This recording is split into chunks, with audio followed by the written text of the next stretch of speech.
welcome to the Book Report. I'm your host, Elaine Charles. It's the Ides of March, so with a nefarious nod to Caesar, we've got murder on our minds. This week's literary crime spree spans England, Ireland, France, Denmark, and our own turbulent shores. Which country's criminals and cops will nab you with their capers? Worth investigating. And I'm certain you'll enjoy the brilliant diversity in writing styles and tempos. My guest today, Valerie Plame, is a former covert CIA operations officer who, you may remember, has been in the headlines from 2003 on. Her thriller, Burned, turns up the heat with international terror at its core. So, ready to sample from this international smorgasbord of murder and mystery? Let's turn to page 1 of the book report.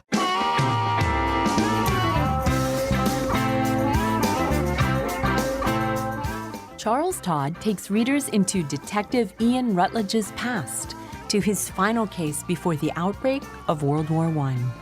On a fine summer's day, begins in June 1914. Ian Rutledge pays little notice to the assassination of an archduke in Sarajevo. An inspector at Scotland Yard, Rutledge is planning to propose to the woman he loves, despite intimations from friends and family that she may not be the wisest choice. In another part of the country, a son awaits the undertaker in the wake of his widowed mother's death. This death will set off a series of murders across England, seemingly unconnected, that Rutledge will race to solve in the weeks before the fateful declaration in August that transforms the world. As the clouds of war gather on the horizon, all of Britain wonders and waits. With every moment at stake, Rutledge sets out to right a wrong, an odyssey that will force him to choose between the Yard and his country, between love and his duty. Stephen Crossley narrates. Jean could have been overawed by the attentions of Ian's formidable, elderly family connection. And so Melinda had drawn up a list of young people, arranged for caterers and a small orchestra for Saturday evening, and then invited Ian first to be absolutely certain he could come down. And the more time she'd spent in Miss Gordon's company, the more she dreaded the thought that Ian might marry her. Melinda, old enough to be Ian Rutledge's grandmother, had been friends with his parents before he was born. And of all the young people she was close to, this was the one she loved the most. Frances, attractive and bright, had inherited her mother's grace and steadiness. She would do very well. And Ross, too, in the end, whatever was worrying him at the moment. Melinda's young cousin Bess had her mother's spirit and her father's clear mind. There was nothing to worry about there. She'd been invited for the weekend as well, of course, but she and her parents were in the south of France visiting with friends from India. In spite of her careful planning, the weekend had not gone precisely as Melinda Crawford had expected.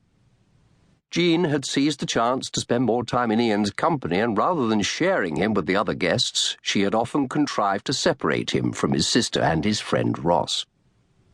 Now, trying to tell herself that a walk through the wood to the lake was cooler than the tennis court, and that it was the only reason Ian and Jean had gone off on their own, Melinda waited for them to return. They had set out after lunch, talking companionably as they disappeared into the trees. They had also disappeared for a while after dinner the night before, and she'd found them in the gardens. Their voices low, their laughter intimate, their chairs drawn close. She had been fearful that he might propose them, but nothing had been said at breakfast, and Melinda had felt almost faint with relief. Perhaps Ian had planned to speak to Jean last evening, she thought, and for some reason changed his mind. Perhaps seeing so much of the girl had given him pause. He was an inspector, now at the Yard, well thought of, his career assured. Melinda had friends in high places, and when she met them in London for a luncheon or a dinner, they'd begun to mention Rutledge's prospects in their conversations. Of course, it wouldn't be surprising if he had begun to think of marriage. After all, he would soon be 25, and he could afford to keep a wife. But pray God, not Jean. Ian was a strong-minded man. He'd chosen to become a policeman rather than join the family firm of solicitors which had set the cat amongst the pigeons. His father had not been happy with the decision. This was his only son, and he'd seen to his education with an eye to a future in law. But Ian had eventually won him over and joined the Metropolitan Police as a constable on the street. To no one's surprise in the family, he'd earned promotion after promotion on his own merit. Intelligent, with a quick wit and a sense of humour, he would have succeeded in whatever he'd wanted to do with his life. But Jean, who was noticeably ambitious, had astonished Melinda by commenting that she thought it rather fun to be acquainted with a policeman, as if this were a hobby that Rutledge would soon tire of and come to his senses. Melinda, knowing the man, knowing how he thought and felt, had nearly snapped that it was as unlikely to happen as it was to snow in London in July. But she'd bit her tongue in time. What was keeping them?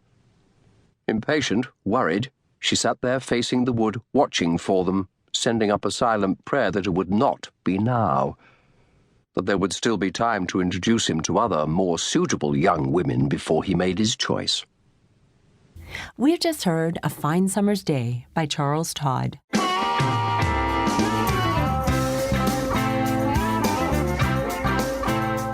A former career covert CIA operations officer, Valerie Plame Wilson worked to protect America's national security and prevent the proliferation of weapons of mass destruction, in particular, nuclear weapons. Valerie is the author of the New York Times best-selling memoir, Fair Game, My Life as a Spy, My Betrayal by the White House, which was released as a motion picture of the same name starring Sean Penn and Naomi Watts. She also narrated and appeared in a documentary on the dangers of nuclear proliferation, Countdown to Zero. She's an active member of the Global Zero Leadership Board. Valerie does extensive public speaking throughout the country on various issues including nuclear proliferation and the role of women in intelligence. She's written for Newsweek, CNN, The Daily Beast, The Huffington Post, and other media outlets. She works as the Director of Community Outreach at the Santa Fe Institute, a nonprofit research think tank that promotes multidisciplinary collaboration in the sciences. She's also a consultant to Warner Brothers TV. Valerie has a bachelor's degree from Penn State and graduate degrees from the London School of Economics and the College of Europe in Bruges, Belgium. She now lives in Santa Fe, New Mexico, with her 2 children and her husband, retired U.S. Ambassador Joe Wilson, who has his own bestseller, The Politics of Truth.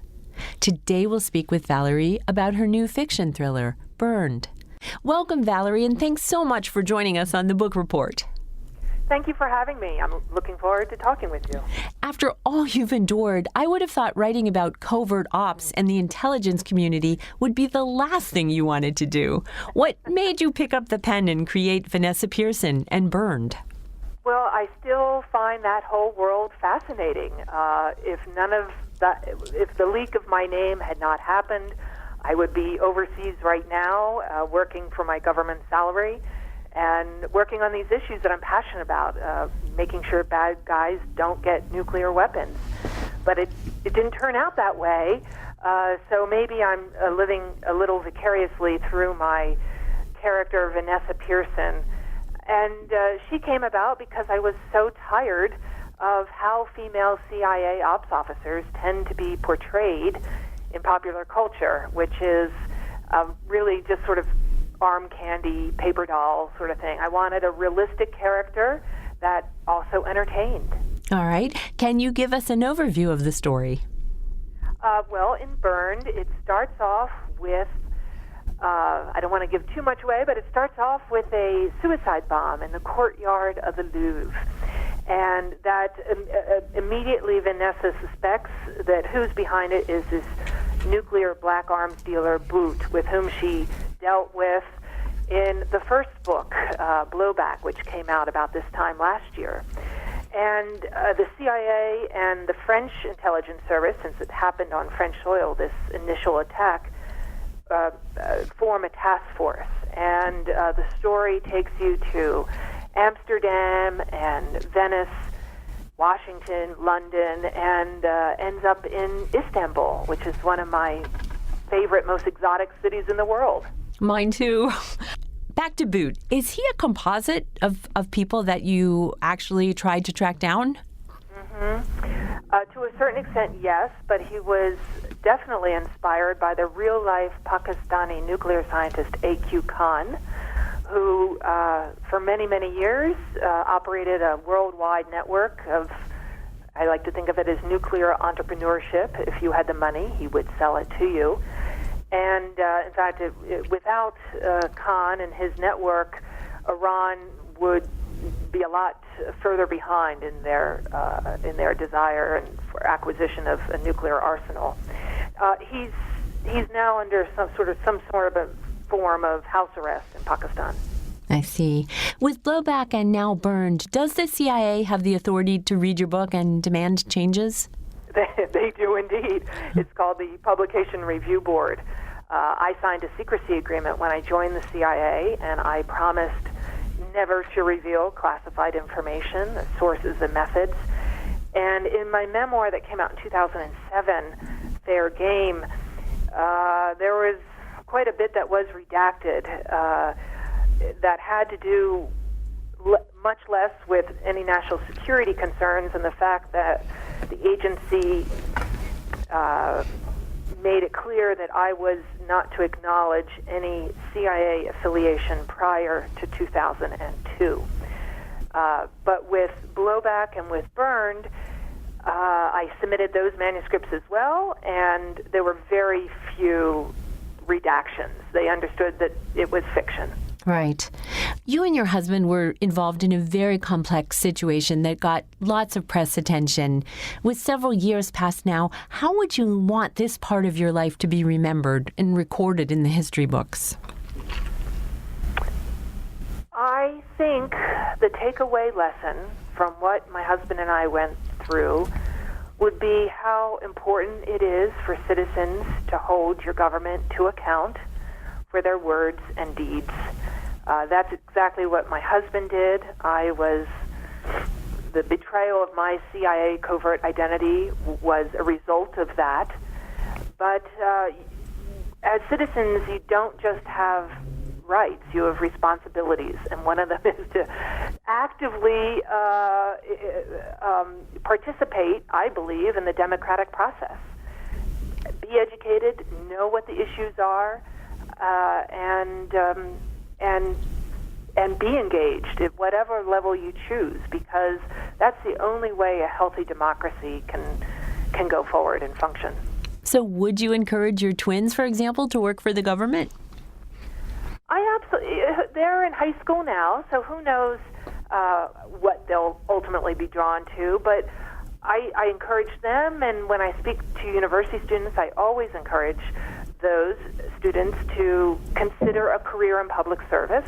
It doesn't have to be the CIA, but there's obviously so many challenges that we are facing, and we really do need the best and the brightest to go into public service and apply their talents there.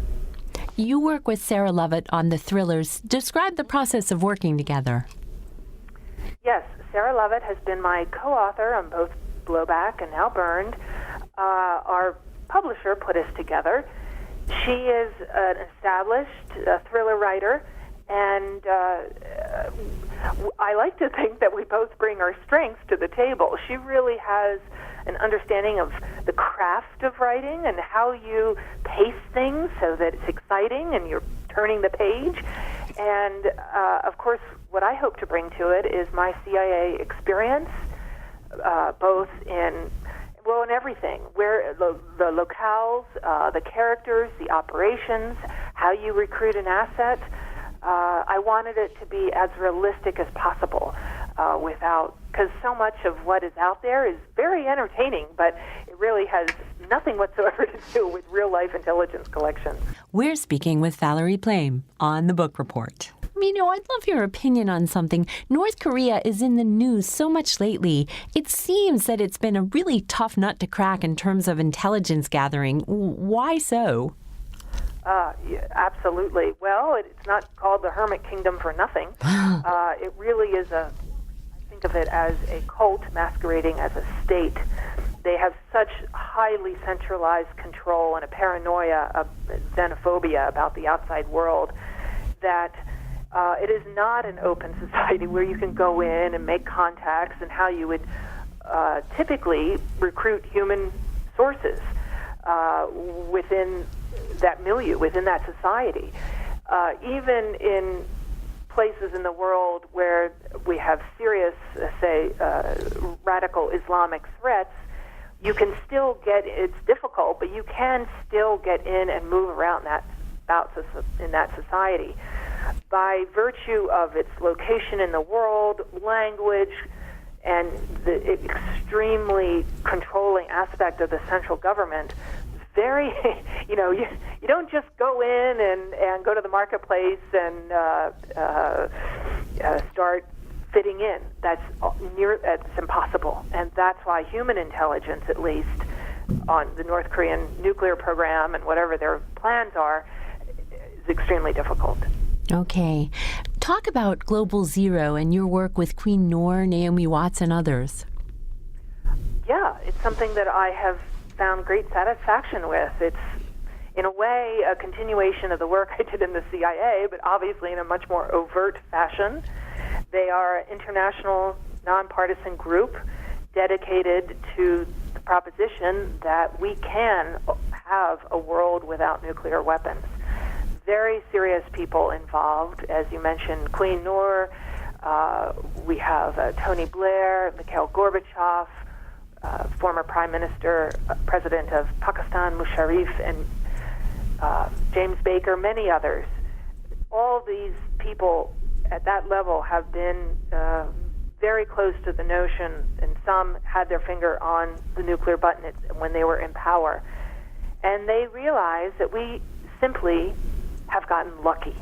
Since the dawn of the nuclear age in New Mexico, we have come close dozens of times to inadvertent, accidental, mistaken, misinterpreted, very close calls to having a nuclear explosion.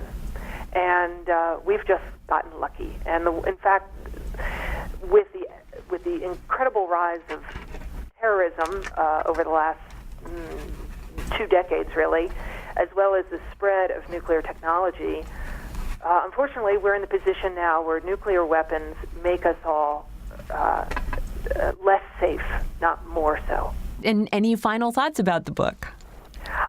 Just that it's been great fun to do, and it's been well received, and I look forward to coming to Miami. Yeah, it's. I know you'll be at the book fair. I look forward to meeting you there. Oh, same to you. Right now, it's about 20 degrees in Santa Fe, New Mexico. Ooh. So being in Miami for that alone will be a welcome. Well, Valerie, thank you so much for joining us today. My pleasure. Thank you. Bye. Bye-bye. And now, let's listen to a sampling of Burned, performed by Negin Farsad. Here, the rain-slicked Cour Napoleon, the courtyard of the Louvre, stretched the 100 or so meters from the main Pi Pyramid to the Place de Carrousel. Vanessa slowed her pace so that she strolled toward the northwest corner of the pyramid, where it abutted a reflecting pond. The Arc de Triomphe stood clearly visible to the west beyond the metal crowd control barriers.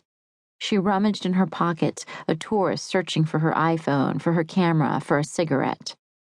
She felt self-conscious, wanting to blend in, but her every nerve seemed to vibrate as she waited to make the meet. Her last meeting with an asset ended in disaster. He ended up dead. But I killed the Chechen. That nightmare is over, right? Her earpiece crackled. Got eyes on you, Hayes said. He had full audio contact with Vanessa and Jack, as well as feed from 2 exterior security cams. Copy that, Vanessa replied softly. She held up the phone, snapping a picture of the equestrian statue of King Louis XIV at the same time that she tracked the people around her. Even on a weekday mid-morning, the courtyard was crowded. A dozen Asians on a guided tour, rows of uniformed French schoolgirls walking in 2 lines, holding hands and scattered amid the tourists. A half-dozen armed security officers dressed in black uniforms, police stenciled across their backs. For the past year, staff at some of the city's major landmarks had organized strikes to protest attacks by aggressive child pickpockets and beggars, the youngest members of criminal gangs flooding into Paris from Eastern European countries. Vanessa caught a glimpse of a compact, muscular man in a green slicker walking away from the pyramid. Jack. She registered her internal flicker of relief even as he disappeared amid a new stream of tourists flowing toward the pyramid. Damn it. Her reactions weren't back to normal. She was too on edge, spooked too easily. Come on, she told herself. The worst won't happen. This isn't last year. A group of young men and women approached in a cluster. She counted 8 males and 3 females, all attractive, olive-skinned, dark-featured. Not one of them was her Syrian asset, Farid Hasser, with his amber eyes and shy smile. Arabs? Hayes asked, clearly catching a visual of them from the security feed. For an instant, Vanessa thought so, then not. She thought she heard Hebrew. Negative, she said under her breath. She checked her watch. 10:51 hours, 9 minutes before their agreed-upon meeting. Her Nicorette gum tasted stale in her mouth. Not surprising, after nearly 3 hours of SDR surveillance detection route to make certain she hadn't been followed. Farid's intel was bringing him out of the shadows, and that was always a risk. When he made contact via coded email, he alluded to a problem with the newest product you are interested in. I think some things are wrong in the distribution process. That message, coupled with rumors in the world of counterproliferation and the bits and pieces of intel from CIA and NSA analysts, made Vanessa and her cohorts at CPD all but certain that Farid's product was a miniaturized nuclear weapon, a prototype smuggled out of Boot's Iranian underground production facility just weeks before U.S. bombers destroyed it last September. But the most ominous implication of Farid's message, some things are wrong in the distribution process, convinced Vanessa that the smuggled nuke might already be in the hands of a third-party buyer. Her tiny earpiece vibrated again when Hayes said, "Male, early 20s, dark hair, dark blue parka, you're 1 o'clock." We've just heard Burned by Valerie Plame with Sarah Lovett.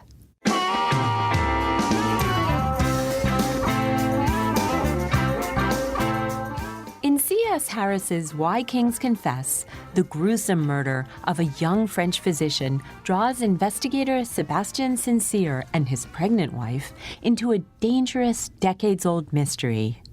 In January 1813, a badly injured French woman is found beside the mutilated body of Dr. Damion Pelletan. Sébastien finds himself caught in a high-stakes tangle of murder and revenge. Although the woman has no memory of the attack, Sébastien knows her from an incident in his past, an act of wartime brutality that nearly destroyed him. As the search for the killer leads Sébastien into a treacherous web of duplicity, he discovers that Pelletan was part of a secret delegation sent by Napoleon to investigate the possibility of peace with Britain. Despite his powerful father-in-law's warnings, Sébastien plunges deep into the mystery of the boy prince who disappeared in the darkest days of the French Revolution. He soon finds himself at lethal odds with the ruthless daughter of Marie Antoinette. Davina Porter narrates.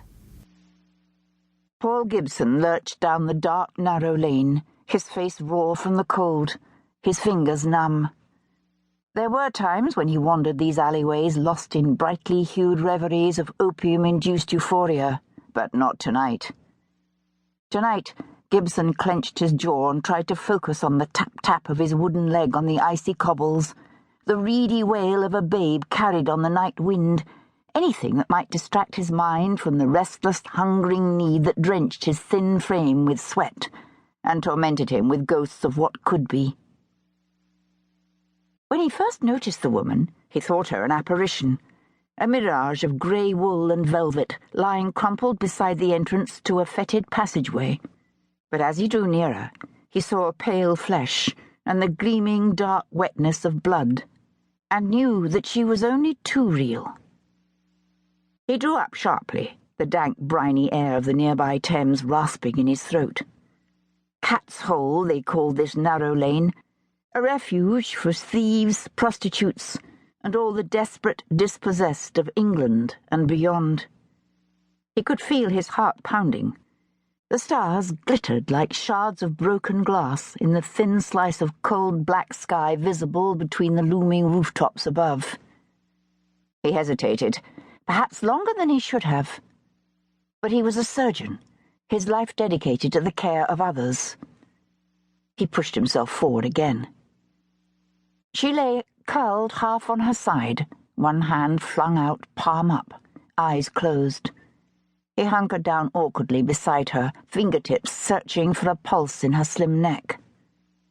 Her face was delicately boned and framed by a riot of long, flame-red hair, her lashes dark and thick against the pale flesh of her smooth cheeks. Her lips purple-blue with cold. Or death. But at his touch, her eyelids fluttered open, her chest jerking on a sob, and a broken, whispered prayer. Santa Marie, Mère de Dieu, priez pour nous pauvres pécheurs. It's all right. I'm here to help you, he said gently, wondering whether she could even understand him. Where are you hurt? The entire side of her head, he now saw, was matted with blood. Wide-eyed and frightened, she fixed her gaze on him. Then her focus shifted to where the black mouth of the passage yawned beside them. Damien? Her hand jerked up to clutch his sleeve. Is he all right? Gibson followed her gaze. The man's body was more difficult to discern, a dark, motionless mass deep in the shadows. Gibson shook his head. I don't know. Her grip on his arm twisted convulsively. Go to him, please. Nodding, Gibson surged upright, staggering slightly as his wooden peg took his weight and the phantom pains of a long-gone limb ripped through him. The passage reeked of rot and excrement and the familiar coppery stench of spilled blood. The man lay sprawled on his back beside a pile of broken hogsheads and crates. It was with difficulty that Gibson picked out the once snowy white folds of a cravat, the silken sheen of what had been a fine waistcoat, but was now a blood-soaked mess, horribly ripped. "Tell me," said the woman. "Tell me he lives." But Gibson could only stare at the body before him. The man's eyes were wide and sightless, his handsome young face pallid, his outflung arms stiffening in the cold. That was Why Kings Confess by C.S. Harris.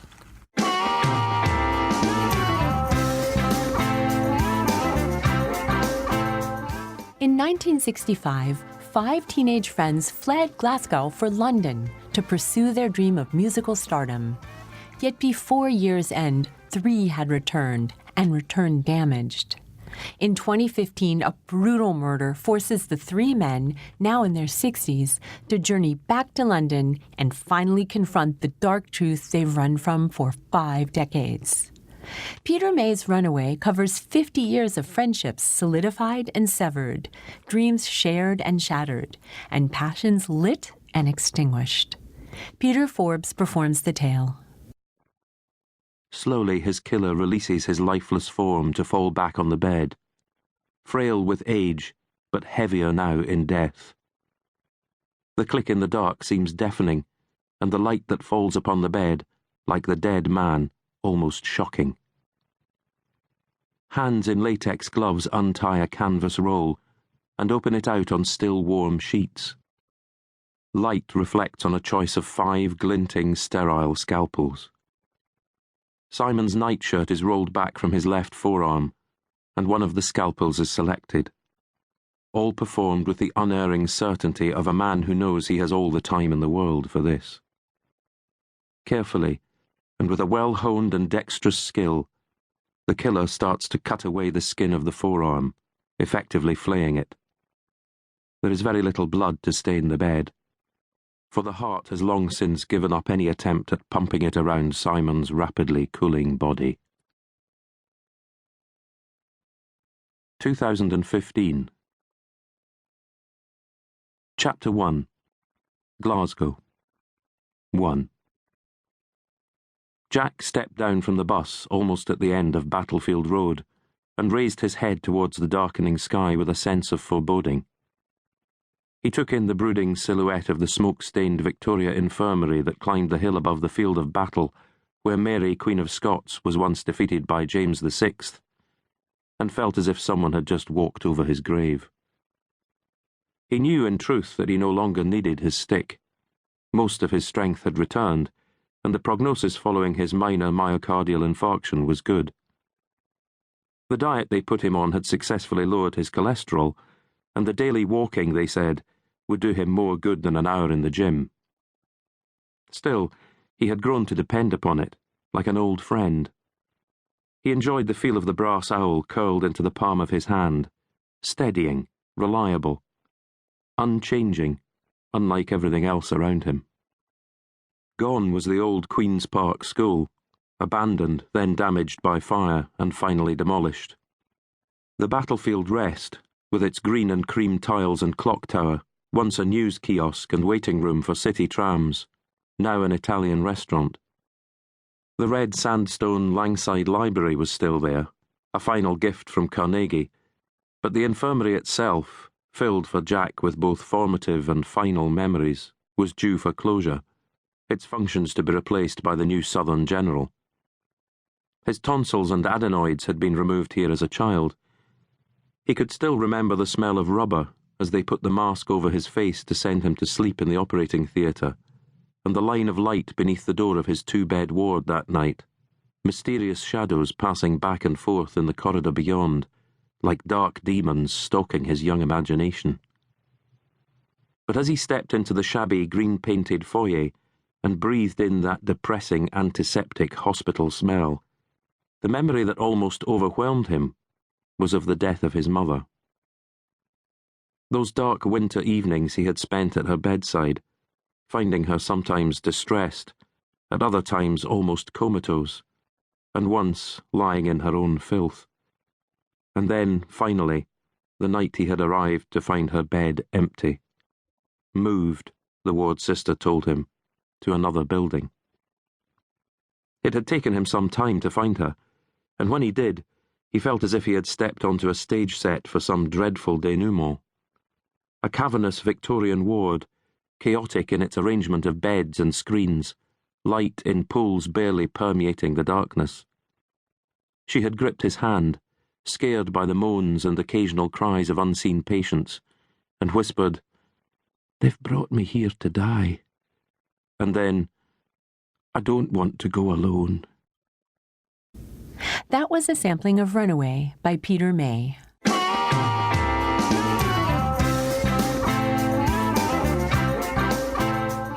May I introduce you to Department Q and Jussi Adler-Olsen, one of Denmark's premier crime writers.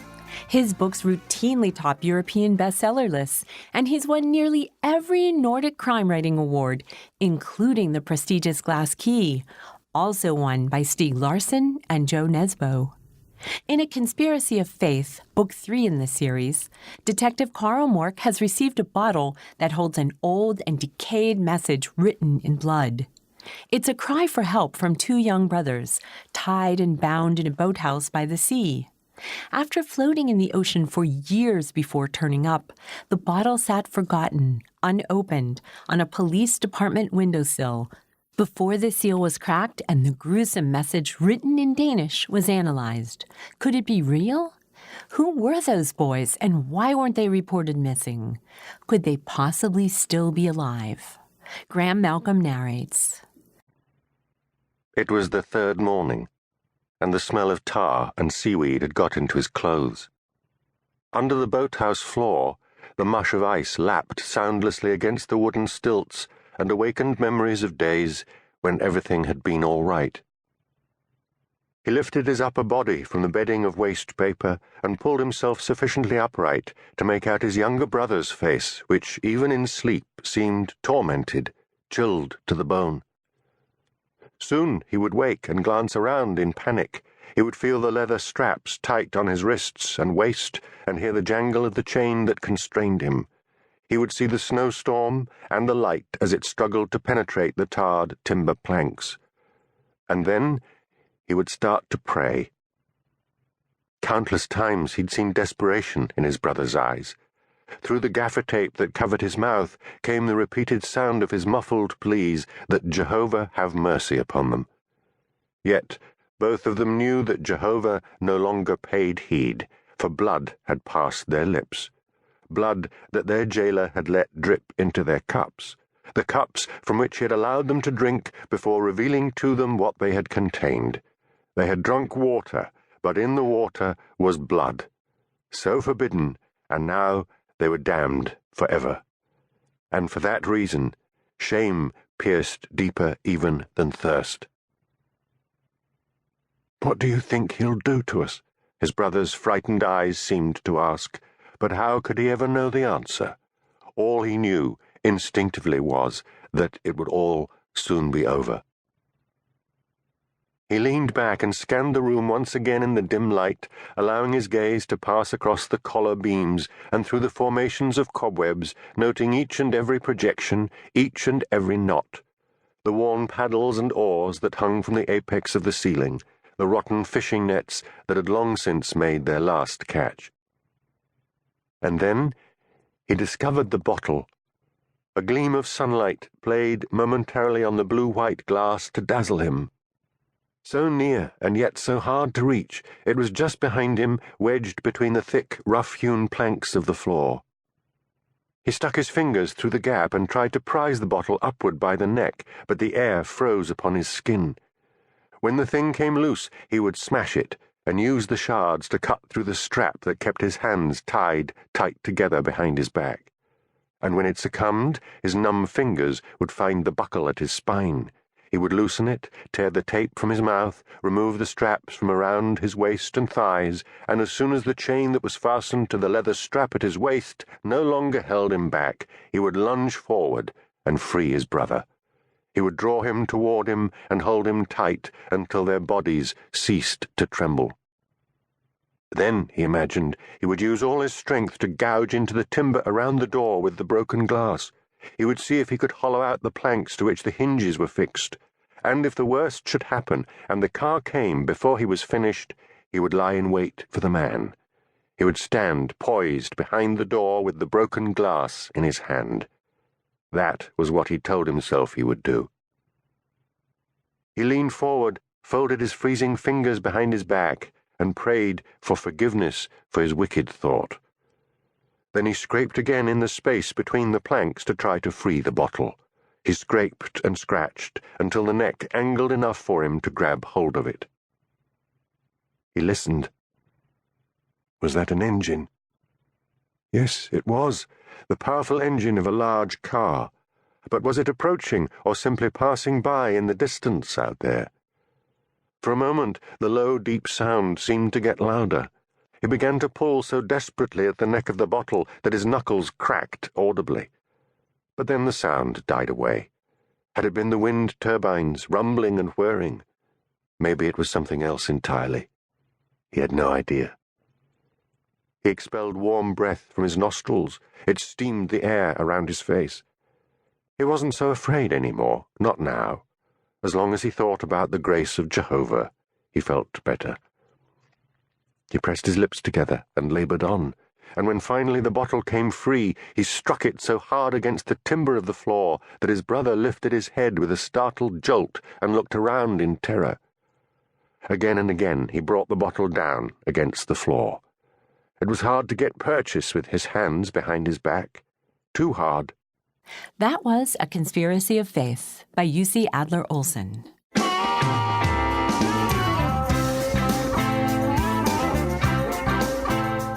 And now, meet the writer who's being called the queen of Danish crime, Sara Blædel. She's sold nearly 2 million copies of her 9 bestsellers, and her latest publishing deal is the largest in Danish history. In her new title, The Forgotten Girls, the body of an unidentified woman is discovered in a local forest. A large, unique scar on one side of her face should make the ID easy, but nobody has reported her missing. As the new commander of the Missing Persons Department, Louise Rick involves the media by releasing a photo of the victim, hoping to find someone who knew her. Louise's gamble pays off. An older woman phones to say she recognizes the woman as Lizimet, a child she once cared for in the state mental institution. Lizimet, like the other children in the institution, was abandoned by her family and branded a forgotten girl. But Louise soon discovers something more disturbing. Lizimet had a twin, and both girls were issued death certificates more than 30 years ago. Aided by her friend, journalist Camilla Lind, Louise finds the investigation takes a surprising turn when it brings her closer to her childhood home. As she uncovers more crimes that were committed and hidden in the forest, she's forced to confront a terrible link to her own past. Christine Lakin narrates. The homicide room was at the end of the hallway. This rearmost autopsy room was twice the size of the other bays to allow room for police and forensic officers, but the room was set up the same as the others, with a steel table, a wide sink, and bright lamps. Louise took out her dictaphone and placed it where it could record Fleming's examination of the body. The entire process was photographed by Osir, who was compiling the materials for investigation at the Center of Forensic Services. The samples that Fleming collected in the process would be passed on to the forensic geneticists upstairs. While Louise wouldn't exactly say the woman lying on the table in the middle of the room was dirty, neither would she say she was well groomed. Her hair was overgrown and tangled, and her nails long and jagged. Most striking was the large scar that covered one cheek and pulled down the eye a little, giving her face a sad expression. The dentist was astounded, to put it mildly, when he finished his examination, Osir said as she lifted her camera. He said it's extremely rare for him to see a set of teeth in such a state of neglect. They're ruined from cavities and very crooked. Fleming nodded. She has apparently never had any kind of orthodontics, and there's severe periodontal disease in the upper part of the mouth, he said. She already lost several teeth. Louise grabbed a tall stool, which she moved closer as Fleming started the internal examination. The organs had been removed and transferred to a steel tray next to the sink. We're dealing with a full-grown woman, but I'm having difficulty assessing her age. He bent over the body. As far as the distinctive scar is concerned, I feel certain that it has never been treated. It's a violent injury from some time back. It may also have been a corrosive burn, he added pensively. There hasn't been any grafting, and it must have hurt like hell when it happened. Louise nodded.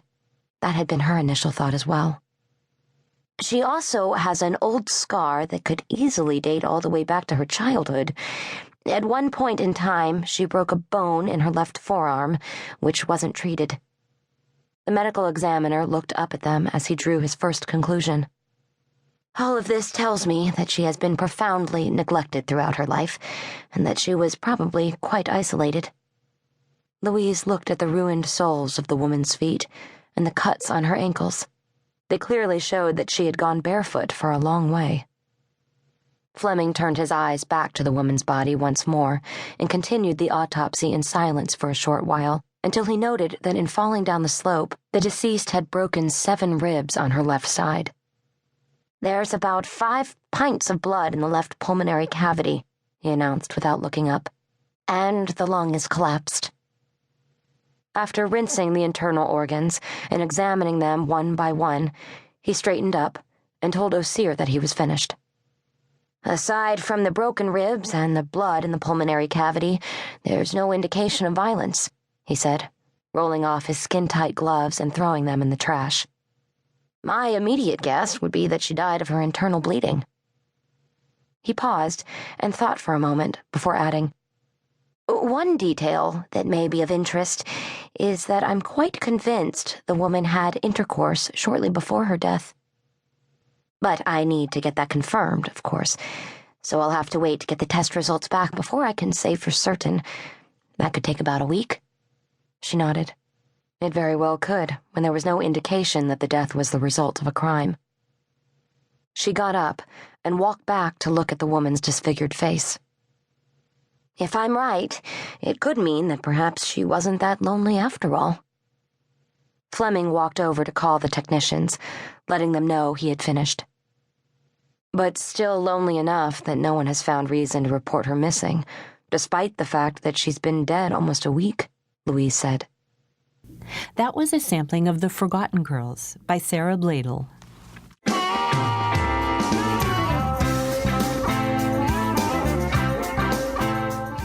Stuart Neville, a master of neo-noir detective fiction, is back with a chilling new thriller, The Final Silence.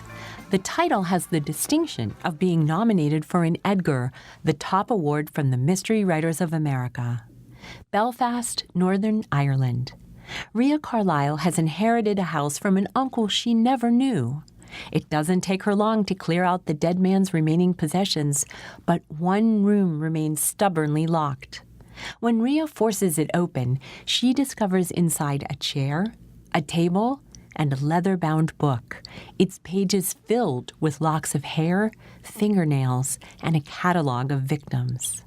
Horrified, Rhea wants to go straight to the police, but her family intervenes, fearing scandal. Rhea turns to the only person she can think of, disgraced police inspector Jack Lennon. Not only is he facing suspension from the force, but his new supervisor, DCI Serena Flanagan, is the toughest cop he's ever met. Then, a gruesome murder brings the dead man's terrifying journal to the top of the Belfast police priority list. Gerard Doyle narrates. Raymond Drew wanted to die on the towpath. Even if there was no sun, no blue sky to die beneath, he wanted it to be by the river. He didn't care if the ground was sodden with rainfall as he collapsed. If he could manage it, he'd fall dead into the water. At least that way he could be sure. To survive and be brought to a hospital was unthinkable. They would contact his family, such as it was, and his sister Ida would go to his house. And the things she would find there. He should have destroyed them, but he couldn't.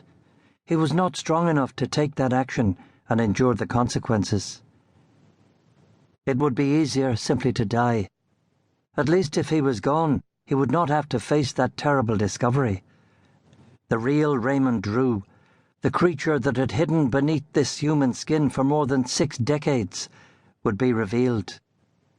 Raymond locked the front door of his house, the 3-bedroom semi on Derrimore Gardens he'd lived in for 30 years.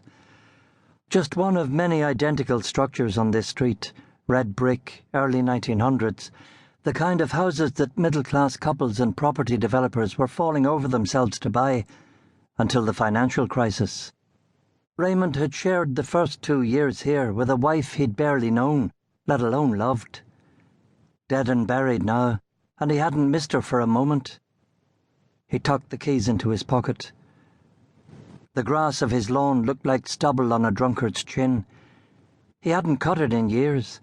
The man next door, Hughes his name was, gave up asking Raymond to mow it and did it himself every few weeks. The spring would soon start it growing again. Not that it mattered to Raymond anymore. He left his car on the driveway, closed the gate behind him, and walked. The Vauxhall Corsa didn't have an MOT or tax. It hadn't been driven in months. A few minutes took him down the shallow incline of Sunnyside Street, past the corner shops and Chinese takeaways, to Annandale Embankment. He avoided eye contact with students and housewives on the way. At the bridge by the river, he waited at the pedestrian crossing for the green man to appear and tell him to go. Like a good boy. Raymond had learned to be a good boy long ago, to be quiet, respectful, obey all rules while outside his home. Not to draw attention.